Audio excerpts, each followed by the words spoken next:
Assalamualaikum warahmatullahi wabarakatuh. Alhamdulillahilladzi arsala rasulahu bil huda wa dinil haqqi liyudhhirahu 'ala ad-dini kullihi wa kafa billahi shahida. Ashhadu an la ilaha illallah wahdahu la syarikalah wa ashhadu anna Muhammadan 'abduhu wa rasuluh. Allahumma salli wa sallim wa barik ala hadzal nabiyyil karim wa ala alihi wa sahbihi wa man tabi'ahum bi ihsanin ila yaumiddin. Fanawaina ta'alluma wa ta'lim wa naf'a wal intifa' wal ifadata wal istifadah wal hatha ala tamassuki bi kitabillahi ta'ala wa bi sunnati nabiyhi sallallahu alaihi wasallam wa du'a ilal huda wa dilalata ala al khairi ibtigha'a mardatillahi wa sawabihi wa qurbih. Allahumma 'allimna ma yanfa'una wanfa'na bima 'allamtana wa zidna ilma. Bapak-bapak, ibu-ibu, para jamaah yang dimuliakan Allah, kita lanjutkan kembali kajian fikih manhaji kita. Pada pertemuan terakhir, kita sudah membahas tentang sholat sunat. Sholat sunat yang tidak direkomendasikan dilakukan secara berjamaah. Atau sholat sunat sendiri-sendiri. Ada sholat witir, ada sholat duha, ada sholat tahajud, ada sholat tahiyatul masjid, ada sholat sunat rawatib. Kita katakan tidak dianjurkan. Ada juga beberapa sholat yang kalaupun dilakukan secara berjamaah tidak jadi soal. Karena kita sampaikan hadis Nabi Sallallahu Alaihi Wasallam yang menganjurkan sholat berjamaah itu sifatnya umum. Salatul jama'ati khairun min salatil fadhi bi sab'in wa ishrina darajah. Salat berjamaah lebih baik daripada salat sendiri-sendiri 27 derajat. Nabi tidak sebutkan ini salat 5 waktu saja, tapi Nabi sebutkan secara mutlak salat berjamaah lebih baik daripada salat sendiri. Makanya kalaupun dilaksanakan kemudian salat tahajud berjamaah itu boleh. Ya. Dilakukan salat tahajud berjamaah itu boleh. Walaupun ayat-ayat yang menyatakan sholat tahajud itu kan kita sholat ketika orang-orang tidur. Tiwa sholat surang, aslinya surang. Tapi kalaupun berjamaah tidak menjadi soal. Justru bagus masuk dalam keumuman hadis yang tadi kita sebutkan. Malam hari ini kita masuk kepada pembahasan sholat sunat yang dilakukan secara berjamaah. Halaman berapa Ustaz? Ya. 60. 62. Ya. Ambo nulis tu seketik-seketik yang buat kira kok seketik, kira lebih aja 50 halaman. 62 kan. Jadi salat hari raya. Ini dulu. Salat sunat yang dianjurkan dilakukan secara berjamaah itu kan ada beberapa. Kalau yang besar yang ada khutbahnya. 2 salat hari raya, kemudian 2 salat gerhana, kemudian salat istisqa. Ini salat berjamaah dan ada khutbahnya. Ada juga salat berjamaah yang tidak ada khutbahnya. Maka yang kita bahas dulu apa? Salat yang paling afdal dulu. Salat sunat berjamaah yang paling afdal yaitu salat 2 hari raya. Nah, dari 2 hari raya ini, baik Idul Fitri maupun Idul Adha, yaitu kan hari raya kita, hari raya asli, Idul Fitri, Idul Adha. Idul Fitri itu tanggal 1 Syawal, Idul Adha itu tanggal 10 Zulhijjah. Ya, mumpung kini kau indak masuk-masuk hari raya haji ataupun hari raya Idul Fitri, jadi kita sampaikan yuk. Hari raya itu tergantung tanggal. Hari raya Idul Fitri tanggal 1 Syawal, hari raya Idul Adha tanggal 10 Zulhijjah. Jadi kalaupun kemarin Muhammadiyah beda raya hajinya jo orang wukuf di Arafah misalkan, jangan sibuk pula. Kita ini kan membandingkan hari raya kita dengan orang wukuf gara-gara lah 2 HP kini kok Pak. Bu. Ya, coba Bapak Ibu bayangkan kita hidup tidak punya HP, tidak bisa nelpon orang Makkah. Awak menilai bisu raya atau tidak berdasarkan zona waktu awak atau awak telepon dulu orang Makkah. Itulah. Ya. Jangan sampai gara-gara ada teknologi ini gunanya bukan mengubah hukum, mempermudah iya. Tapi jangan hukum yang sudah paten berubah. Jadi ada orang bertanya tuh Pak Muhajir kan di Musajid Muhammadiyah, tanya kamu Ustaz, tahun petang Muhammadiyah ya taruh isamu rayu haji jo rayu haji di makanan. Tahun kini wak berbeda jadi maka apa calon jawabnya ke Ustaz. Itulah mbok kecian dari dulu Pak. Hari raya itu berdasarkan penghitungan zona waktu kita sendiri di tempat kita. Ica-ica ndak tahu sajalah wak jorang Makkah tuh. Ya, cek ndak tahu saja lah awak jorang Makkah supaya ndak ribut. Ustaz, tapi awak ingin rayo sama jorang Makkah. Ayo, charter pesawat hari rayo haji pergi ke Makkah. Nah, sama rayo di Makkah. Ya. Ingin semua di Makkah ya enggak? Ya kan zona waktu ya seperti itu. Status zona waktu ya memang seperti itu. Bilo cukup contoh kubu ya masalah puasa. Ibu sahur kini di Sumatera Barat. Sahur di Sumatera Barat. Kemudian bapak ibu naik pesawat ke Merauke. Baik ke Merauke. Sampai di Merauke maghrib.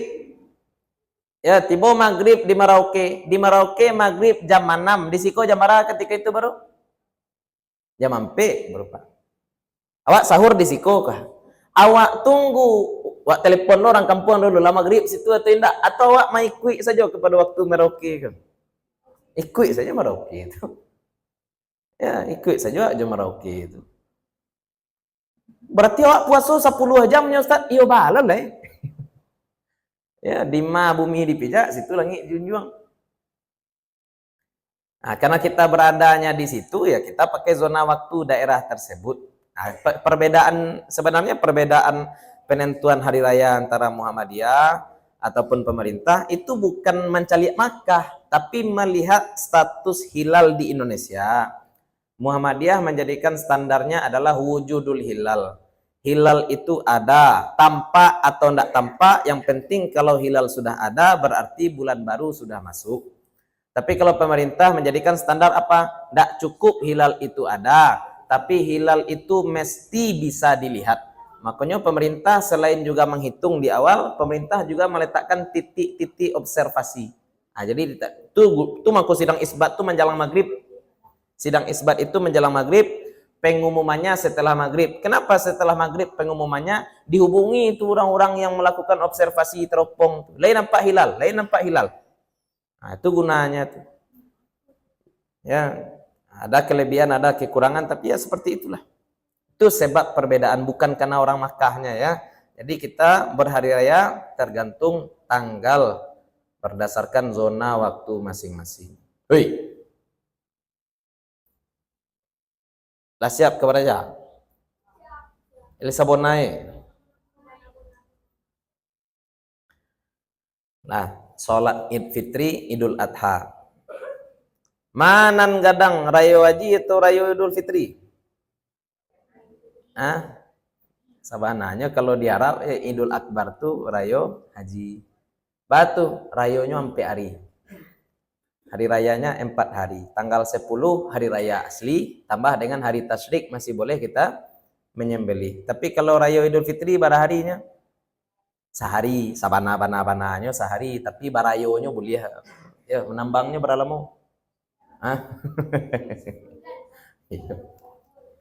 Salam mau libur ya. Ate nama masih libur bisa aja pergi barayo ya nak. Tapi tanggalnya sabananya 1 hari. Tidak masalah manan rayo gadang, manan rayo ketik, tidak jadi soal. Pokoknya dalam hari raya tadi ada ibadah-ibadah khusus dan itu insya Allah kita akan bahas pada hari ini.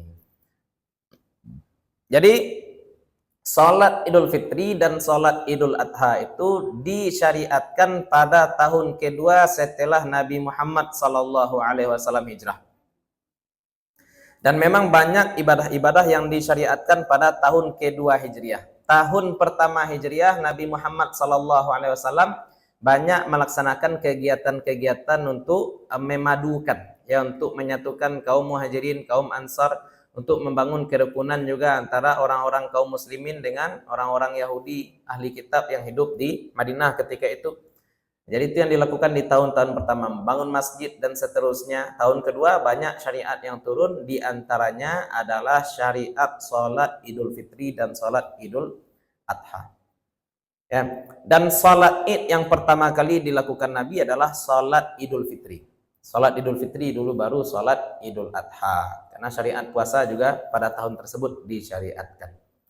Apa kata Allah Subhanahu wa taala terkait dalil salat ini? Fasholli li rabbika wanhar. Surat Al-Kautsar. Nah, ini juga menjadikan dalil bahwa pelaksanaan penyembelihan hewan kurban itu baru sah dilakukan kalau kita sudah sholat. Ya, fasholli li rabbika, maka sholatlah untuk Tuhan engkau, wanhar, dan sembelihlah. Ustadz, kalau perempuan yang tidak ikut sholat bagaimana? Diakuakan, diperkirakan. Diperkirakan orang sudah selesai sholat, maka boleh kita menyembelih. Dan ini ya kalau di Indonesia kita sudah punya panitia kurban banyak. Panitia kurban banyak. Maka panitia kurban ini mesti punya ilmu bagaimana pelaksanaan ibadah kurban agar kita bisa menuntaskan, agar kita bisa menyelesaikan amanat orang sesuai dengan aturan syariat. Ya, setiap panitia apapun. Membuka travel umrah harus tahu tuh fikih umrahnya, Pak.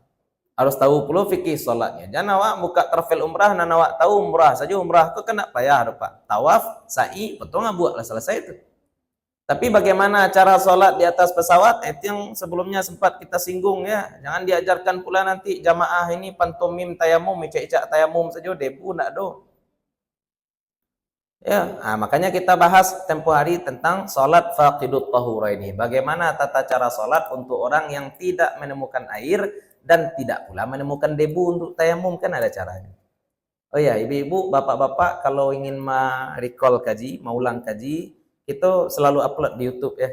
Kita selalu upload di YouTube, ketik saja nama ambo di YouTube Fakhri Emil Habib. Nah, nanti lihat daftar putar yang fikih manhaji. Ya, kajian fikih umum, nanti ambo buat judul-judulnya. Salat Jumat, cara bersuci, ya, cara berwudu bagi orang yang tidak menemukan air, ada judul-judulnya kita buat seperti itu. Jadi kalau ingin maulang, wah rasanya petang tuh pernah membahas kok di Musajid Taqwa tapi lupa, celiak saja video. Atau baca saja buku. Jadi manan suko saja. Yang manan saya kira-kira praktis.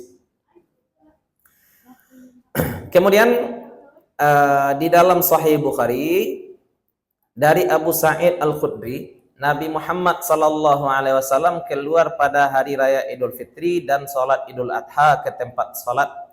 Fa awwalu syai'in yabda'u bihi as-shalah. Yang pertama kali dilakukan Nabi ketika sudah sampai di musala adalah salat, thumma yansarif fayakun muqabilan nas. Kemudian Nabi sallallahu alaihi wasallam berbalik dan menghadap kepada jamaah. Nabi Muhammad imam, lepas salat beliau menghadap kepada jamaah. Wan nasu julusun ala sufufihim, dan orang-orang tetap duduk di saf-saf mereka. Faya'idhuhum wa ya'muruhum. Nabi Muhammad pun memberikan nasihat dan juga memberikan perintah. Fa in kana yuridu an yaqta'a ba'than qata'ahu. Apabila Nabi sallallahu alaihi wasallam ingin mengutus orang untuk mengutus, ya, apakah utusan-utusan apa itu, delegasi-delegasi Nabi utus ketika itu, aw ya'mura bi syai'in amara bihi, atau ada suatu perintah yang ingin Nabi berikan kepada sahabat, Nabi sampaikan juga ketika itu. Tsumma yansarif, baru bubar. Jadi salat Id itu salatnya ada, khutbahnya juga ada. Ada salat, ada khutbah. Ini berbeda dengan salat Jumat. Kalau salat Jumat, khutbah dulu baru salat. Kalau hari raya, salat dulu baru khutbah. Bagaimana hukum salat Id? Hukum salat Id ini sunnah muakkad. Kenapa sunnah muakkad, Ustaz? Nabi kan tidak pernah meninggalkan salat Id. Memang Nabi tidak pernah meninggalkan salat Id, tapi sebagaimana kita pernah sampaikan sebelumnya, datang seorang Arabi kepada Nabi sallallahu alaihi wasallam, seorang Arab Badui kepada Nabi, "Hei, Ustaz. Dua lele.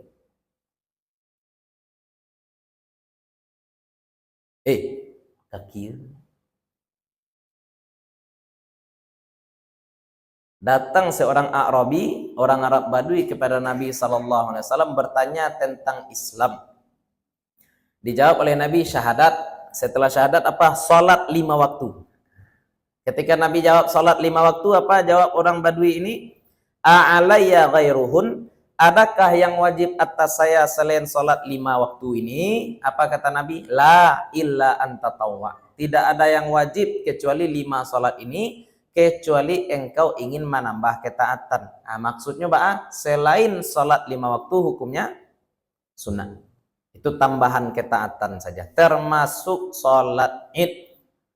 Nah, maka kita sebut muakkad. Kenapa Ustaz? Karena sholat ini tidak pernah ditinggalkan oleh Nabi SAW dan juga tidak pernah ditinggalkan oleh para sahabat. Ya, muwazabah, senantiasa dilakukan. Dan sholat Id ini disyariatkan dilakukan secara berjamaah.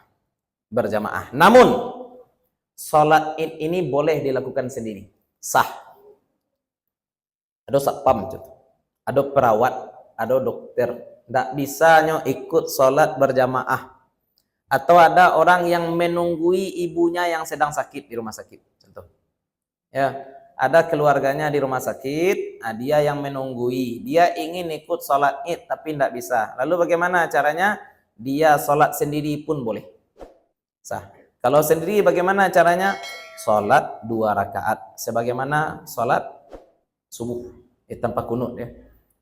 Salat dia 2 rakaat sebagaimana ya salat 2 rakaat pada umumnya. Bang. Ya, nanti tata caranya ya. Minimal salat Id seperti salat subuh, minimal. Tapi nanti disunahkan untuk menambah takbir. Di rakaat pertama tambah 7 takbir, rakaat kedua tambah 5 takbir. Makanya mau kasih embo disabuikan nanti batu, andai imam lupa takbir tambahan. Ya, dulu imam lupa takbir tambahan rakaat pertama, ingat. Pas rakaat kedua langsung baca bismillah misalkan. Kalau sudah terlanjur baca bismillah, tidak usah takbir tambahan. Lagi-lagi kita katakan kaidah yang pernah kita sebut, apa itu? Apabila bertabrakan rukun dengan sunat, jangan dibatalkan yang rukun. Kita sudah mulai baca bismillah. Bismillah itu rukun sholat, sedangkan tambahan takbir hukumnya sunat. Nah, jadi jangan kita batalkan yang rukun demi mengejar yang sunat. Nah, kemudian karena sholat Id ini juga merupakan syiar, maka orang yang tidak ikut sholat Id pun disunahkan untuk keluar rumah. Orang yang tidak ikut sholat Id pun disunahkan untuk keluar rumah. Siapa yang tidak disunahkan sholat Id? Misalkan perempuan haid. Ya, untuk menyemarakkan sholat Id, menyemarakkan hari raya, disunahkan juga untuk keluar berdasarkan hadis Ummu Atiyah Al-Ansariyah. Kunna nu'maru an nakhruja yaumal Id. Kami perempuan ini diperintahkan untuk keluar pada hari Id hatta nukhrija al-bikra, sampai anak-anak gadis pun kita keluarkan dari tempat persembunyian mereka, min khidriha. Ya, orang-orang Arab ketika itu masih banyak ya bapak-bapak ibu-ibu ya. Perempuan-perempuan itu tidak ada yang keluar rumah. Tidak ada yang keluar rumah. Mereka keluar 3 kali saja. Pertama keluar dari perut ibunya, kedua keluar dari rumah bapaknya ke rumah suaminya, ketiga keluar dari rumah suaminya ke kubur. Itu saja keluar. Nah, kalau seperti itu kondisi, ayo ancak sholat di rumah daripada kamu saji. Nah, itu kan itu yang kita bahas dulu ya. Tapi kalau sekarang, ya kalau dulu perempuan keluar itu menyebabkan fitnah, Pak. Tapi kalau sekarang perempuan ke pasar fitnah enggak, Bu? Enggak ada fitnah. Ya, jadi jangan terbalik-balik pula logika nanti Ustadz Nabi katakan sholat di rumah bagi perempuan lebih baik daripada sholat di masjid. Iyo, kalau kondisinya seperti saat itu, keluar rumah langsung fitnah jadinya. Ya, langsung fitnah kalau keluar rumah. Kalau zaman kini kamu sajonan fitnah, kalau pairaun enggak ada fitnah. Jadi Bu ya. Pembeli baju rayo enggak ada fitnah. Mana kadang fitnah ke pasar daripada ke masjid? Kadang fitnah ke pasar. Kalau misalkan kita sudah menganggap wajar ke pasar, lalu malman ya, apa halangan kita akan berangkat ke masjid? Ya, jadi cerita Ummu Atiyah ini, perempuan-perempuan pun keluar, yang haid pun keluar walaupun tidak ikut sholat. Jadi mereka ikut meramaikan saja, menunjukkan syiar. Ya memang bentuk itu lo manusia ke yo. Untuk nan wajib-wajib langang, untuk nan sunah-sunah rami ya bu. Nan wajib-wajib langang, nan sunah-sunah rami itu lo manusia. Ya. Bakok serupa itu wallahu taala a'lam. Ya wallahu a'lam itu pula tabiat manusia. Ya, lebih suka nan hias-hiasan daripada nan pokok-pokok. Ya. Manan maha batu bata daripada keramik contoh. Maha keramik. Rumah ndak keramik boleh ndak Pak? Kalau rumah ndak pakai batu bata kira-kira. Itu contoh. Kadang-kadang itulah nan pokok kok lebih murah daripada nan tertier atau nan sekunder ya. Yang primer sama nan wajib. Jadi jangan bertanya lah ya, iko ganji lo orang. Ya, kalau sholat tarawih rami, sholat 5 waktu langang itu lo manusia banyak. Ya itu makanya berdoa kepada Allah mudah-mudahan istiqamah. Lah biasa sholat berjamaah ketika tarawih, mudah-mudahan kebiasaan berjamaah tabahu kulo. Kadang-kadang orang-orang nan jarang-jarang kamu saji itu bapak-bapak ibu kita panci yang hadir kamu saji bacaranya bagi sembako misalkan di masjid. Ada sunnah Nabi bagi-bagi sembako di masjid. Kan ada sebenarnya. Ya, tapi itu pemancian orang dan tidak jadi soal itu. Jadi permasalahkan dulu. Ya. Itu contoh.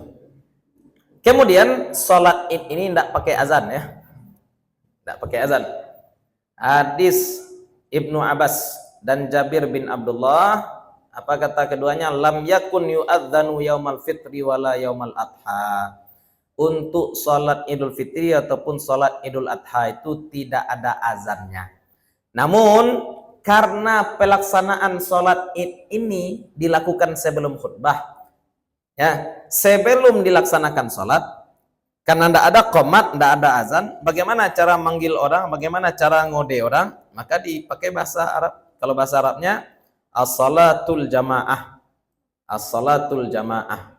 Ya mari, kalau bahasa awaknya mari kita sholat berjamaah, as-salatul jamaah atau as-salatal jamaah. Ya, maf'ul mutlak bisa as-salatul jamaah. Tambah doa di belakangnya boleh Ustaz. Apa doanya tuh? Rahimakumullah atau athabakumullah. Boleh juga. Kalau pakai bahasa Indonesia boleh juga. Mari kita mulai salat berjamaah. Mari kita luruskan saf. Mari kita bersiap-siap salat. Itu juga diperbolehkan. Tidak jadi soal. Karena memang salat ini tidak ada azannya, tidak ada iqamahnya. Nah, waktu pelaksanaannya salat Id ini adalah inna awwala ma nabda'u min yaumina hadza an nusalli. Waktunya adalah terbit matahari, bukan waktu duha. Kalau waktu duha kan matahari terbit, kemudian tunggu pula tinggi seketik. Tapi kalau salat Id terbit matahari sudah boleh langsung salat tulu'us syamsi. Karena itulah awal hari berdasarkan hadis Imam Bukhari dari Al-Barra radhiyallahu anhu, inna awwala ma nabda'u min yaumina hadza an nusalli. Itu kata Nabi sallallahu alaihi wasallam. Hal pertama yang kita lakukan pada hari ini, hari raya ini adalah salat, dan awal hari adalah ketika matahari terbit. Ya. Awal hari adalah ketika matahari terbit. Walaupun disunahkan untuk pelaksanaan salat Id itu ditunggu matahari agak tinggi seketik, ya di waktu duha, untuk menghindari kemakruhan salat saat matahari terbit. Dan memang seperti itulah yang dilakukan oleh Nabi sallallahu alaihi wasallam. Jadi di antara sunnah Nabi adalah menunggu jamaah untuk hadir. Yuk. Menunggu jamaah untuk hadir. Nah, termasuk dalam pelaksanaan salat Id. Ya. Nah, bagaimana tata cara pelaksanaan salat Id? Sebagaimana yang tadi kita katakan, salat Id minimal adalah seperti salat subuh tanpa kunut. Minimal salat Id itu 2 rakaat. Bertakbir dulu, kemudian sampai salam. Nah, kalau ingin ditambah dengan sunnahnya, maka di rakaat pertama, mereka ya Bu ya.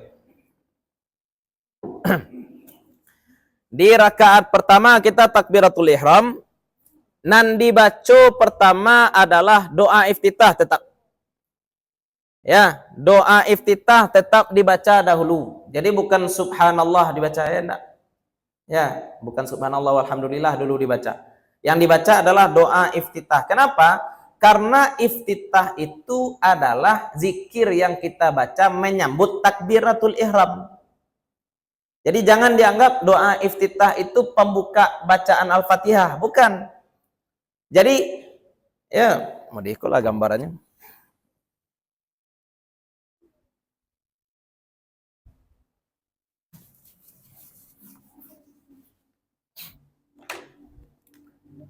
Kalau sholat normal ini takbir. Ini iftitah. Ini Fatihah. Fatihah. Nah, ini wajib, ini sunnah. Nah, pertanyaannya sekarang kita kan nambah 7 takbir. Nambah 7 takbirnya itu di mana? Antara iftitah dengan Fatihah atau antara takbir dengan iftitah, kan itu. Jadi nambah takbir itu di sini. Nah, di sini tambahkan 7 kali takbir. Ya. Jadi Allahu Akbar, kita baca zikirnya. Doa iftitah atau doa istiftah. Terserah mau baca apa. Mau baca kabiran, walhamdulillahi katsiran. Jadi mau baca Allahumma ba'id, silahkan. Apa yang biasa kita baca saja. Kalau yang baca kabira itu ada hadisnya, lupa saya dari siapa. Tapi Dr. Kamil itu nulis ya. Bahwasanya ketika ada yang sholat, dia baca Allahu Akbar, kemudian dia baca kabira walhamdulillahi katsiran wa subhanallahi bukratan wa asila. Selesai sholat, Nabi panggil dia, siapa tadi yang baca kabira itu. Kemudian Nabi bilang, aku lihat tadi lebih dari 30 malaikat berlomba-lomba menulis apa yang kamu baca, kata Nabi. Jadi walaupun Nabi tidak ajarkan zikir itu secara spesifik, sahabat secara spontan Allahu Akbar kabira dipuji justru oleh Nabi Muhammad sallallahu alaihi wasallam. Nah, jadi kan paham jawab Nabi Muhammad kok nak kareh-kareh warna lo masalah zikir kaya asal zikir itu sesuai dengan prinsip agama tidak akan dilarang oleh Nabi, walaupun Nabi belum pernah mengajarkan zikir itu pada sahabat. Ya, kadang-kadang orang-orang kini beragama seolah-olah kalau dia nanti jadi nabi, kalau jadi nabi nyuka mendengar sahabat baca kabira ceknya yang kemarin bila dia majan zikir bentuk itu. Tidak mau dia itu nabi. Jadi walaupun zikir itu tidak diajarkan secara khusus oleh Nabi teksnya, tapi kalau teksnya itu sesuai dengan umum ajaran Nabi sallallahu alaihi wasallam, maka Nabi akan puji. Ya, bahkan Nabi sebut 30 lebih malaikat bid'an wa thalathin malaikatan. Ya, 30 lebih malaikat berlomba-lomba mencatat apa yang tadi kamu baca. Nah, jadi kita baca dulu doa iftitah, setelah itu baru takbir tambahan. Nah, baru Allahu Akbar. Nah, tambahan takbir ini Pak, antara satu takbir dengan takbir yang lain, kita mau baca zikir boleh. Zikir apa yang dibaca? Tasbih. Subhanallah. Atau dibaca tasbih komplit. Subhanallah walhamdulillah wala ilaha illallah wallahu akbar. Atau kita diam saja. Allahu Akbar. Diam saja kita. Diam saja. Buliah juga. Ya, diam saja boleh, baca subhanallah boleh, membaca subhanallah lengkap pun boleh. Nah, itu diperbolehkan. Disunahkan juga ya membaca zikir. Subhanallah walhamdulillah wala ilaha illallah wallahu akbar. Ya, maka total kita bertakbir di rakaat pertama itu ketika berdiri ada 9 takbir jadinya. Takbiratul ihram 1, takbirah mau ruku 1, ditambah dengan takbir tambahan 7, 9. Sedangkan pada rakaat kedua ada 7. Takbir tagak cie, takbir tambahan 5, takbir menjelang ruku 7. Nah, koko untuk mengana-ngana ya. Nanti kalau ada yang khutbah, ya khutbah hari raya ada juga sunnahnya membaca takbir. Allahu Akbar, Allahu Akbar, Allahu Akbar. Dan ikoko nanti kita bahas ya, khutbah hari raya itu banyak, ada beberapa hal yang dilupakan orang. Karena khutbahnya pindah ke lapangan, di lapangan tidak ada mimbar yang kokoh. Nah, kadang-kadang ada beberapa hal yang tertinggal. yang tertinggal. Itu tentang sholat id. Jadi kalau ada orang yang tidak bisa melaksanakan sholat id berjamaah, seperti satpam tadi atau polisi yang sedang berjaga, tetap disunahkan melaksanakan sholat id walaupun dia laksanakan sendiri. Minimalnya seperti sholat subuh. Kalau ingin lebih baik maka ditambahkan takbir tadi, 7 di rakaat pertama, 5 di rakaat kedua. Kemudian kalau ingin lebih afdal lagi, berjamaah. Lebih afdal lagi, tambahkan khutbah. Jadi khutbah dalam sholat hari raya ini bukan rukun, bukan syarat sebagaimana dalam sholat hari Jumat. Kalau sholat Jumat tanpa khutbah, sholatnya tidak sah. Tapi kalau sholat hari raya tidak pakai khutbah, sholatnya tetap sah. Sholat hari raya tanpa khutbah, sholatnya tetap sah. Tapi kalau sholat Jumat tidak pakai khutbah, tidak sah. Ya, jadi tapi afdalnya jangan dikerajuannya, maksudnya kok bertanya lu apa berarti kalau sudah sholat id awak langsung tagak pulang saja boleh Ustaz? Ya boleh saja. Sah juga sholat, akan tetapi tidak afdal. Ya. Jadi kalau misalkan dalam khutbah id aduh puluh khatib kok melawaknya misalkan. Kalau khutbah Jumat kan ada khatib melawak, Pak. Kok khutbah rayonya melawaknya enggak? Jadi bapak-bapak, ibu-ibu, hari raya ini mari kita perkuat iman. Ya kebetulan nama adiknya Iman Iko, indak Iman anak Ros doh. Nya khutbah kok. Harusnya ketika khutbah, kalau khutbah Jumat kan tidak boleh serupa itu. Tapi kalau khutbah raya andai ada khatib yang seperti itu, sholat hari rayanya tidak batal walaupun pahala khutbahnya sumbiang. Ya teti ini ya. Pahala khutbahnya tentu sumbiang. Bakok sumbiang pahala khutbahnya Ustaz. Iyo khutbah kok sama jo khutbah Jumat aturan-aturannya. Ya, kita tetap mendengar sama dengan ibu-ibu juga, ibu-ibu terutama ibu-ibu sudah sholat id duduk dengan khutbah, jangan capek-capek buka tilakuang tuh. Yo buka tilakuang sudah sholat, Bu. Baju rayo dalam. Boleh capek nampak baju raya dia orang enak buka tilakuang, nanti buka tilakuang tuh. Dengarkan dulu khutbah baik-baik, khusyuk kita dengarkan khutbah, baru kok kepulang ke buka tilakuang, buka lah tilakuang. Ya. Tetap. Nah, pelaksanaan salat khutbah, mohon maaf. Jadi tadi kita sudah salat, assalamualaikum disunahkan setelah salat id khutbah. Nanti wak bahas ya. Nanti wak bahas pertanyaan-pertanyaan terkait salat id, yang mana nancak di musaji atau di rumah. Di musaji atau di lapangan, nanti kita bahas. Nah, untuk khutbah id yang pertama, khutbah id harus dilaksanakan setelah sholat. Itu yang pertama. Khutbah dilakukan setelah sholat berdasarkan riwayat muttafaq alaih dari Imam Bukhari dan Imam Muslim dari Ibnu Umar bahwa Nabi SAW dan Abu Bakar dan Umar sholat id sebelum khutbah. Jadi khutbah itu dilakukan setelah sholat id. Yang kedua, semua rukun dalam khutbah Jumat sama dengan rukun di dalam khutbah sholat id.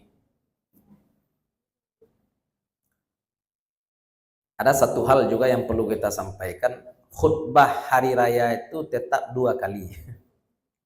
Batu.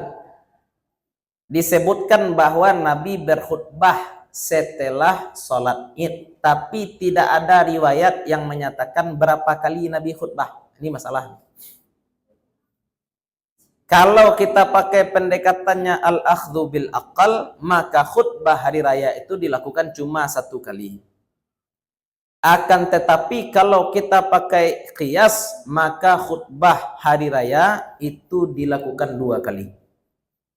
Tumanan afdal Ustaz? Kalau pandangan Ambo pribadi, khutbah hari raya tetap dilakukan 2 kali khutbah. Ya, khutbah raya tetap dilakukan 2 kali khutbah. Kenapa 2 kali khutbah? Agar terwujud pula sunnah yang ketiga. Apa sunnah yang ketiga? Disunahkan bagi khatib hari raya pada khutbah pertama membaca takbir 9 kali, sedangkan pada khutbah kedua membaca takbir 7 kali. Ya. Dan rukunnya sama dengan rukun khutbah Jumat. Berdiri khatib, alhamdulillah. Wassalatu wassalamu ala Muhammadin Rasulillah usikum bittaqwallah. Ya, itu kan rukun khutbah. Itu rukun khutbah. Disunahkan menambah apa? Takbir 9 kali. Jadi tagaknya dulu, Anda alhamdulillah dibaca dulu, tapi Allahu Akbar, Allahu Akbar, Allahu Akbar, Allahu Akbar, Allahu Akbar, Allahu Akbar, Allahu Akbar, Allahu Akbar, Allahu Akbar, baru alhamdulillah.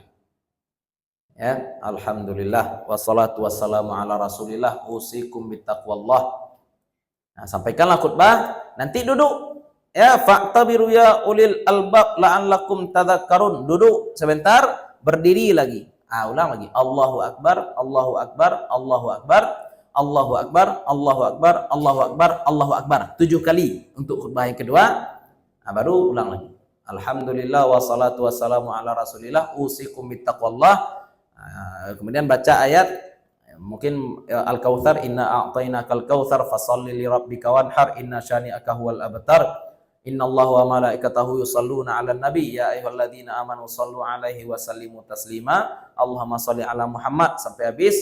Baru tutup khutbah. Ya, tutup khutbah dengan apa? Dengan doa. Allahumma ighfir lil mu'minina wal mu'minat.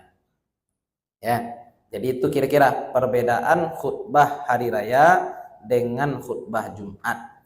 Ambo pernah ke khutbah hari raya di lapangan ya dah. Ambo kecian ke pengurus, Pak, tolong sediakan kursi cie. Sebab di khutbah di lapangan ya Pak ya.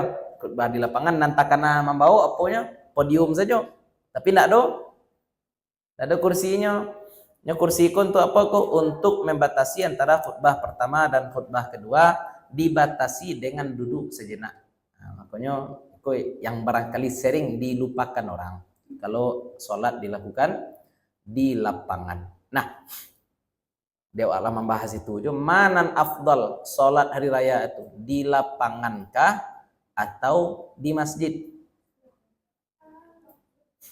Ya, manan afdal sholat hari raya di lapangan atau di masjid?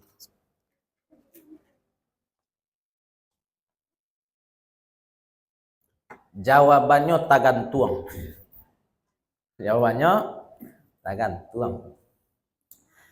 Kini secara tampik lah dulu yo. Secara tampik dulu bapak-bapak ibu-ibu. Secara tempat dulu. Kalau ditanya manan afdal, lapangan atau musaji? Jangan dijawab sholat id manan cak lapangan atau musaji. Ambo nanya tampik kah? Manan afdal, musaji atau lapangan? Lebih afdal lapangan pada musaji?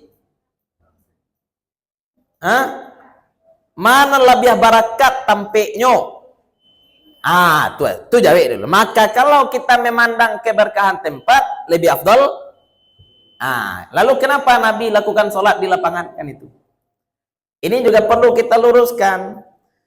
Di Madinah sholat di lapangan, di Makkah sholat. Jadi awak jangan separuh-separuh kota suci dua kok. Makkah cek, Madinah cek. Ya jangan selalu awak kecil Nabi kan sholat di lapangan, Nabi kan sholat di lapangan. Memang tak temui Masjid Nabawi itu makanya Nabi sholat di lapangan. Memang tak temui Masjid Nabawi itu bapak-bapak ibu-ibu. Masjid Nabawi nan kini gadang tu dulu bara gadangnya nyo Raudah itu nyo. Raudah tu bara mana gadang pada musajid gitu.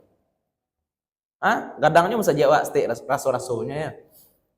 Raudah itu kecil, Masjid Nabawi itu dulu kecil, tidak temuat, makanya Nabi sholat di mana? Di lapangan.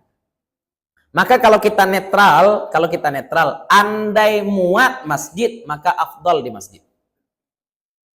Ya, andai muat di masjid, maka lebih afdal di masjid. Kenapa?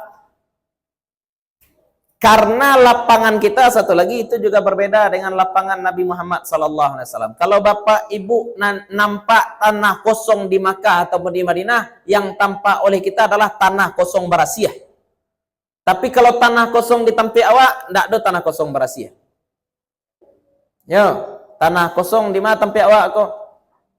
Ya, tidak tahu awak ada cidik teranak di dalamnya, tidak. Ke sisi lain. Yang pertama, masjid lebih afdal. Karena memang masjid pasti afdal pada lapangan. Yang kedua, karena masjid lebih terjaga daripada najis. Yang ketiga apa boleh? Yang ketiga hujan kalau tempat awak. Ya. Tapi kalau untuk syiar lebih ancak lapangan, lebih nampak rami awak. Ya, lebih tampak rami awak sesuai juga hadis Ummu Atiyah Al-Ansariyah tadi. Sampai-sampai perempuan haid pun bisa keluar rumah untuk menyemarakkan hari raya. Bisanya keluar, walaupun yang tidak ikut sholat. Tapi kalau di masjid, tidak boleh padusi. Tidak bisa padusi haid ikut. Ya, itu perbedaan. Dicaliak-caliak saja kondisi. Tapi nan saya tahu ambo, kalau di Padang Panjang dulu ketika orang tua di situ, kan di lapangan Pak. Sholat di lapangan. Tapi pemerintah tetap menyiapkan 5 khatib serap. Bakok 5 khatib serap. Jadi kalau turun hujan, maka jamaah langsung dialihkan ke masjid-masjid yang ada di sekitar lapangan. Sama tahun 2022 enggak salah ya, di lapang kantin hujan hari. Sehingga jamaah pun dialihkan ke masjid-masjid yang ada di sekitar. Ya. Pandai-pandai loh, ya. Siap-siap dan mesti sigap. Pokoknya sholat di lapangan jadi, sholat di masjid jadi. Dan kita katakan tadi kalau di Madinah sholatnya di mana tadi? Di sahra, di tanah lapang. Kalau di Makkah sholatnya di masjid. Mana kau pakai? Mana kau pakai silahkan. Mana salah? Salah ya. Ya, cakap-cakap lah. Mana cak solat wak besok solat di masjid, wak solat besok di lapangan. Ancak di masjid, Nabi solat di masjidku adalah khairu buka fil ard. Sebaik-baik potongan bumi itu adalah masjid. Ngecek. Enggak, Nabi solat di lapangan. Mana cakap-cakap. Celiak saja dia besok hujan nanti enggak. Ya, celiak saja kemungkinan. Besok kehujan hari itu enggak. Kan ada perkiraan cuaca, contoh ya enggak. Lapangan kita lain sesuai atau enggak. Ada orang sholat di lapangan, tapi lapangannya tempe gubalo kambiang, tempe gubalo kabau. Sehingga sholat sujud, di mana sujud? Di mukonya ada kue gadang, enak. Ya, caliak-caliak saja. Jadi kita, ya karena itulah lapangnya syariat. Itulah lapangnya syariat. Kita tengok mana yang kira-kira sesuai dengan maslahat. Yang penting jangan saling salah menyalahkan. Ini yang penyakit ya, wak dirayokum maaf-maafan. Orang malah menjadikan ini sebagai celah untuk saling menyalahkan lagi. Nah, insyaallah pertemuan selanjutnya kita akan membahas tentang kurban lah yo. Zakat fitrah cek, kurban cek. Sebab dua pembahasanku mengikuti kepada hari raya. Hari raya Idul Fitri ada zakat fitrah, kemudian hari raya Idul Adha ada penyembelihan kurban. Wallahu taala a'la wa a'lam. Mohon maaf kalau ada yang salah, ada yang kurang, ada sesuatu yang tidak kami letakkan pada tempatnya. Assalamualaikum warahmatullahi wabarakatuh.